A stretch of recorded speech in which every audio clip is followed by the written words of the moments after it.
कोई भी पिता मसीह विरोधी इनको भटकाने ना पाए पिता परमेश्वर। ये तेरे वचनों पे स्थिर रहे पिता, ये चौकसी कर रहे पिता परमेश्वर, तेरे वचनों पे बने रहने के लिए पिता, कि जो ये इन्होंने मसीह में कमाया है वो इन्हें खो ना दे खुदावन। जो कुछ हमने मसीह में पाया है हम उसको गंवा देते हैं। सतर्क रहिए कि शैतान आपको मसीह यीशु से भटका ना दे। आप स्वर्ग राज के जाने के होल्ड में शामिल हो गए हैं, वहां से आप अलग लाइन में ना लग जाएं।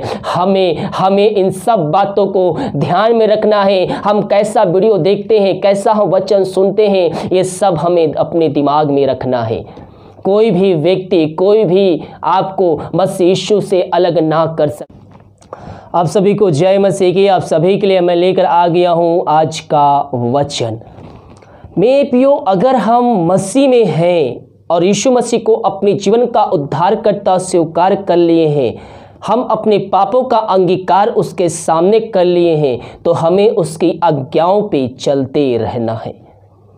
जब हम उसकी आज्ञाओं को पालन करेंगे तो प्रभु हमें उसके बदले हमारे जीवन में आशीष को भेजेगा। हालेलुया। आज के मन के लिए हम देखते हैं दूसरा यूहन्ना के पहले अध्याय के उसके 6 पद से। वहां पास लिखा है, और प्रेम यह है कि हम उसकी आज्ञाओं के अनुसार चले।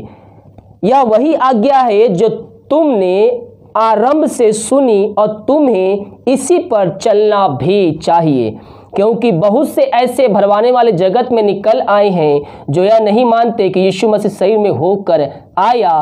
भरमाने वाले और मसीह विरोधी यही है। हालेलुया। मेरे प्रियो, आजकल ऐसे बहुत से लोग निकल पड़े हैं जो वो चाहे तो चुने हुओं को भी भरमा दे, लेकिन हमें सत्य को हमें पकड़े रहना है। अब बहुत से लोग कहते हैं कि हमें 10वां अंश नहीं देना चाहिए। मेरे प्रियो, वही आशीष जब हम प्रभु के कार्यों के लिए हम देते हैं तो प्रभु हमारे लिए आकाश को खोल कर अपरम आशीष की वर्षा हमारे जीवन में करता है। जो ऐसा बोलता है वो समझ लिए कि वो मसीह विरोधी है। वह तो जाएंगे नरक में, साथ में आपको भी ले जाएंगे। वह प्रभु के विरोध में कार्य कर रहे हैं और साथ में आपको भी उस्का रहे हैं, आपको भी भड़का रहे हैं कि आप भी वह कार्य करें। लेकिन मेरे प्रियो, हमें मसीह के वचनों पे हमें बने रहना है, हमें उसकी आज्ञाओं पे हमें चलते रहना है। और जब हम ऐसा करते हैं तो हम अपने आप को तैयार करते हैं। यीशु मसीह का आना निकट है और उसने कहा है, जब मेरा आना होगा तो भरमाने वाली आत्माएं जगत में फैल जाएंगी और वह चाहे तो चुने हुओं को भी भरमा दे। इसलिए हम सत्य को पकड़े रहे मेरे प्रियो। हमें मसीह के वचनों पे हमें पकड़े रहना है। हमें इधर नहीं जाना है, उधर नहीं जाना है। हमारा केवल एक ही निशाना है और वो निशाना है यीशु मसीह। हमें उसी निशाने पे हमें दौड़ते रहना है ताकि हम सत्य पे चलकर हम इनाम को प्राप्त करें। जब यीशु मसीह आए तो हम उसके साथ जाने का योग्य ठहर सके। हालेलुया। और यहाँ कहता है, प्रेम यह है कि हम उसकी आज्ञाओं के अनुसार चले, और यह वही आज्ञा है जो तुमने आरंभ से सुनी है, और तुम्हें इसी पर चलना भी चाहिए, क्योंकि बहुत से ऐसे भरमाने वाली जगत में निकल आए हैं जो यह नहीं मानते कि यीशु मसीह शरीर में होकर आया। भरमाने वाला और मसीह विरोधी यही है। अपने विषय में चौकस रहो कि जो परिश्रम हमने किया है उसको तुम गंवा ना दो। हमें क्या करना है? हमें चौकस रहना है कि जो हम मसीह में हमने कमाए हैं, जो हमने आशीष पाई है, हमने नया जीवन पाया है, उसे हम गंवा ना दें।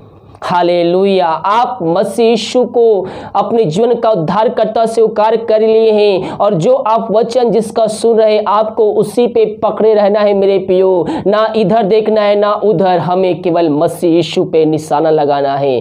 भरमाने वाली आत्माएं आएंगे, आपके दिमाग में आएंगे। शैतान यही चाहता है कि आप परमेश्वर के आशीषों से वंचित रह जाएं।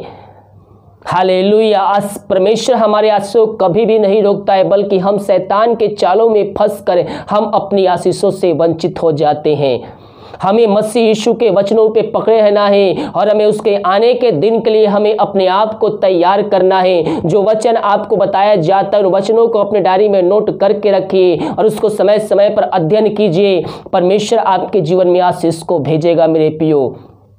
हालेलुया। और यहाँ कहता है अपने विषय में चौकस रहो कि जो परिश्रम हमने किया है उसको तुम गवा ना दो। परिश्रम यानी कि जो आज तक आपने मसीह में आने के लिए, उसके वचनों पे चलने के लिए आपने जो परिश्रम किया है, आपने जो भी प्रभु के कार्यों में सहयोग किया है, अगर हम शैतान के चालों में फंसेंगे तो ये सब जो हमने मसीह में कमाया है वो सब हम खो देंगे।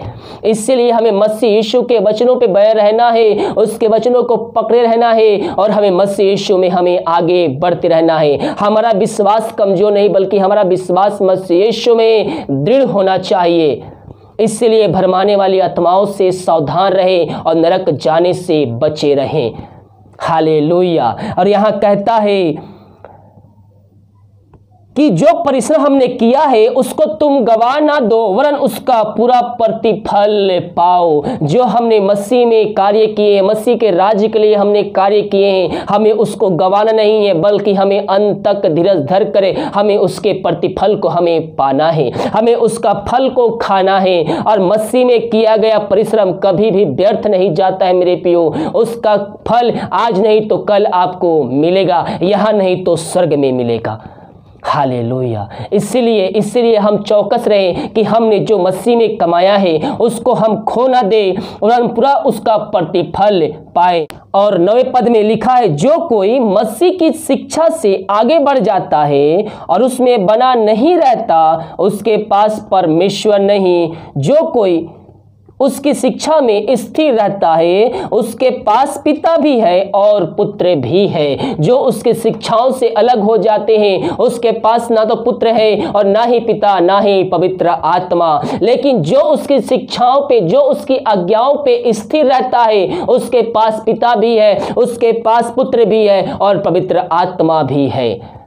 इसलिए हम सतर्क रहें कि कहीं हम भटकाए ना जाएं। हम सतर्क रहें कि हमें कोई भी मसीह यीशु से अलग ना कर पाए, उसके वचनों से हमें अलग ना कर पाए, क्योंकि वो रहेंगे आप में ही से लेकिन वह मसीह यीशु को नहीं जानते होंगे। वो बाइबल से वचन बताएंगे लेकिन आपको मसीह यीशु से अलग करने के लिए वो वचन को निकालेंगे और उसको उल्टा पुल्टा कर कर आपको वह शिक्षा को देंगे कि आप मसीह यीशु के वचनों से अलग हो जाएं, उसकी आशीषों से वंचित हो जाएं और आप स्वर्ग जाने के होड़ में जो शामिल है उससे अलग लाइन में खड़े होकर आप नरक के लाइन में खड़े हो जाएं। हालेलुया। मेरे प्रियो, हम मसीह यीशु को जान गए हैं, उसको अपने जीवन का उद्धारकर्ता स्वीकार कर लिए हैं तो हम भी स्वर्ग जाने का होल्ड में शामिल हो गए हैं, लाइन में लग चुके हैं। लेकिन बहुत से ऐसे निकल पड़े हैं जो आपको उस लाइन से निकाल कर आपको नरक के लाइन में खड़ा करना चाहते हैं। इसलिए हम सचेत रहें, हम चौकस रहें कि हमें कोई उस लाइन से हमें ना निकालने पाए। हम यीशु मसीह के वचनों पे हम स्थिर रहें ताकि हमारे पास पुत्र भी रहे, पिता भी रहे और पवित्र आत्मा भी रहे। हम चौकस रहें कि जो हमने मसीह में कमाया है उससे हमें गंवाना नहीं है मेरे प्रियो। हमें उसमें बने रहना है, स्थिर रहना है और हमें प्रतिज्ञा का फल पूरा हमें प्राप्त करना है। हालेलुया। मेरे प्रियो, शैतान आपके दिमाग को पकड़ता है और आपके अंदर भिन्न प्रकार के बातों को उत्पन्न करता है ताकि आप उसके आशीषों से वंचित रह जाए, आप परमेश्वर के आशीषों से वंचित रह जाए। आपके अंदर ऐसे ऐसे बातें डाले हैं कि आपको प्रभु यीशु मसीह पर शक हो जाएगा। और बाइबल कहती है, शक करने वाले व्यक्ति ये ना सोचे कि वह परमेश्वर से कुछ प्राप्त कर सकते हैं। हमारे अंदर जैसे ही ऐसे विचार आते हैं, प्रभु यीशु मसीह के नाम में उसको झुड़काना है, भगाना है और उसको अपने मन से, अपने दिमाग से निकालना है। ऐसा करेंगे तो आप मसीह में स्थिर रहकर आपने जो कमाया है उसको आप स्थिर रह सकते हैं। लेकिन अगर हम मसीह की शिक्षाओं से अलग हो जाएंगे तो हम अपने मार्ग से भटक जाएंगे। हालेलुया। और जो भी आपने जितना भी मसीह यीशु में यहाँ तक पहुँचने के लिए परिश्रम किया है, प्रार्थना किया है, उपवास प्रार्थना किया है और मसीह के राज के लिए जो भी दिए हैं आप सब गंवा देंगे। इसलिए हम स्थिर रहें उसके वचनों पर, उसके आज्ञाओं पे हम चलते रहें। कोई भी भरमाने वाली आत्माएं आपको नहीं भरमा सकते जब ये वचन आपके अंदर रहेगा। हालेलुया। और यहाँ वचन साफ साफ कहता है मेरे प्रियो, अपने विषय में चौकसी करो कि जो परिश्रम हमने किया है तुम उसको गंवा ना दो, वरन उसका पूरा प्रतिफल पाओ। जो कोई मसीह की शिक्षा से आगे बढ़ जाता है और उसमें बना नहीं रहता है, उसके पास परमेश्वर नहीं। जो कोई उसकी शिक्षा में स्थिर रहता है, उसके पास पिता भी है और पुत्र भी। यदि कोई तुम्हारे पास आए और यह शिक्षा ना दे, उसे ना तो घर में आने दो और ना नमस्कार करने दो, क्योंकि जो कोई ऐसा जन को नमस्कार करता है वह उसके बुरे कामों में साझी हो जाता है। हालेलुया। मेरे प्रियो, भरमाने वाली आत्माओं से हमें सावधान रहना है।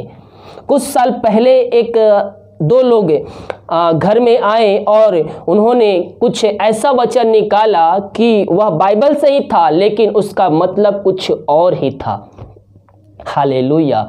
सबसे पहले जब आपके कोई घर में आते हैं तो मोहल्ले में पूछते हैं, जो कोई प्रचार करने आते हैं ऐसे व्यक्ति लोग, तो पूछते हैं कि कोई मसीह है क्या इस मोहल्ले में जो यीशु मसीह को जानता हो। वो अन्य जाति लोग के पास नहीं जाते हैं, जो आते हैं वो अन्य जाति लोग पास नहीं जाते हैं। जो मसीह यीशु को जानते हैं उसके पास ही वह जाते हैं। और ना तो प्रार्थना करेंगे और ना ही वो कुछ करेंगे, ना ही दुआ प्रार्थना करेंगे, वो सीधे बाइबल से वचन बताएंगे और आपको वो सुनाएंगे। मेरे पास ऐसी आए थे कुछ साल पहले और ऐसे ही वो वचन बताएं। इसके बाद मैंने कहा प्रार्थना कीजिए, तो बोलते हमने आते समय प्रार्थना कर लिया था, प्रार्थना करने की आवश्यकता नहीं है। फिर वो जब जाने के समय मैं उनको दान राशि दे रहा था तो वो भी नहीं लिए, वो लेने से वो मना कर दिए, नहीं हम नहीं लेंगे। जो सुसमाचार सुनाता है मेरे प्रियो, उसका वह प्रतिफल वह पाएगा। उसको देना, उसको भेंट लेना पड़ेगा, क्योंकि वह अपना जो कार्य कर रहा है वह उसका फल को पा रहा है। लेकिन उन्होंने नहीं लिया, ना ही उन्होंने प्रार्थना किया। आए और केवल वह वचन सुनाए और वह चले गए। ऐसे लोग आए तो समझ जाइए कि वह भरमाने वाली आत्माएं हैं। वो आपको मसीह की शिक्षाओं से अलग करना चाहते हैं। ऐसे व्यक्तियों के लिए वचन क्या कहता है, यदि कोई तुम्हारे पास आए और यही शिक्षा ना दे तो उसे घर में ना आने दो और ना नमस्कार करो। अगर यीशु मसीह के वचनों से भटक कर वह आपको कुछ और सुना रहे हैं तो उनको ना घर में आने दो और ना नमस्कार करो, क्योंकि जो कोई ऐसे जन को नमस्कार करता है वह उनके बुरे कामों में साझी होता है। तो हमें भरमाने वाली आत्माओं से सावधान रहना है और हमें प्रभु के वचनों को पकड़े रहना है और हमें उसके आशीष को हमें प्राप्त करना। आजकल एक नया चाल चलन चला है और बहुत से ऐसे मैसेज आते हैं कि हमें 10वां अंश नहीं देना चाहिए। मेरे प्रियो, हम ऐसा करके हम अपने आशीषों से वंचित हो जाते हैं और जो कुछ हमने मसीह में पाया है हम उसको गंवा देते हैं। सतर्क रहिए कि शैतान आपको मसीह यीशु से भटका ना दे। आप स्वर्ग राज के जाने के होल्ड में शामिल हो गए हैं, वहां से आप अलग लाइन में ना लग जाएं। हमें इन सब बातों को ध्यान में रखना है। हम कैसा वीडियो देखते हैं, कैसा हम वचन सुनते हैं, ये सब हमें अपने दिमाग में रखना है। कोई भी व्यक्ति, कोई भी आपको मसीह यीशु से अलग ना कर सके। भरमाने वाली आत्माओं से आप सावधान रहें, वो चाहे तो चुने हुओं को भी भरमा दे। इसलिए हमें मसीह के वचनों पे हमें पकड़े रहना है। जो कुछ हमने मसीह में पाया है हमें उसको स्थिर रखना है, ताकि हम उसके प्रतिफल को हम प्राप्त कर सके। हालेलुया। मेरे प्रियो, बाइबल कहती है भेंट मनुष्यों के लिए मार्ग खोलता है और उससे बड़े बड़े लोगों तक पहुंचाता है। शायद 10वां भंडार में ले आओ कि मेरे भवन में भोजन वस्तु की कमी घटी ना रहे। हालेलुया। और परख कर देखो कि मैं तुम्हारे लिए आकाश जो खोलकर अप्रम आशीष की वर्षा करता हूं कि नहीं। जब हम प्रभु के वचनों से भटक जाते हैं तो शैतान हमें अपने कब्जे में ले लेता है। इसलिए हम सतर्क रहें, कि हम चौकस रहें कि हमें कोई भी मसीह यीशु के प्रेम से अलग ना कर सके, कोई भी उसके वचनों से हमें भटका ना सके। हालेलुया। इन वचनों को प्रभु हम सबको आशीष प्रदान कर। आइए हम एक छोटी सी प्रार्थना की ओर जाते हैं। प्रभु जी हम धन्यवाद देते हैं, हल्लेलुया हल्लेलुया हल्लेलुया, धन्येश्वर राजा धन्येश्वर राजा। प्रभु जी हम धन्यवाद देते हैं पिता इन वचनों के लिए पिता, जो वचन सुने हैं पिता इन सारे भाई बहनों के जीवन में 30 गुना 60 गुना 100 गुना फलवंत होने पाए पिता। कोई भी पिता मत्स्य विरोधी इनको भटकाने ना पाए पिता परमेश्वर। ये तेरे वचनों पे स्थिर रहे पिता, ये चौकसी कर रहे पिता परमेश्वर, तेरे वचनों पे बैर रहने के लिए पिता, कि जो ये इन्होंने मसीह में कमाया है वो इन्हें खो ना दे खुदावन। पवित्र आत्मा को सहायता प्रदान कर पिता परमेश्वर, कि हर दम हर पल हर परिस्थितियों में ये मसीह में स्थिर रहे, और जो कुछ इन्होंने कमाया है ये अंत तक उसका फल को ये प्राप्त कर सके पिता। पवित्र आत्मा के द्वारा सहायता प्रदान कर पिता, इन वचनों पे चलने के लिए इन सारे भाई बहनों के लिए पिता परमेश्वर, ये जो वचन सुने हैं पिता इनके जीवन में आशीष को उड़ेलने पाए पिता। हर एक अंधकार की आत्माएं इनके जीवन से टूटने पाए पिता, जो बंधन है तेरे नाम से टूटने पाए। इस प्रार्थना को इन वचनों को सुनते ही पिता इनका जीवन परिवर्तन हो जाए पिता। ये वचन जिस घर में चल रही पिता उस घर में अद्भुत कार्य चमत्कार होने पाए, तेरे नाम की महिमा उनके जीवन प्रकट होने पाए पिता, उनके हर एक बंद रास्ते खुलने पाए पिता। जो बीमार पड़े हैं तेरे नाम से वो चंगे होने पाए पिता परमेश्वर। जो भी कष्ट समस्याएं इनके जीवन में है पिता, इन वचनों के द्वारा पिता इन जीवन से निकलने पाए पिता।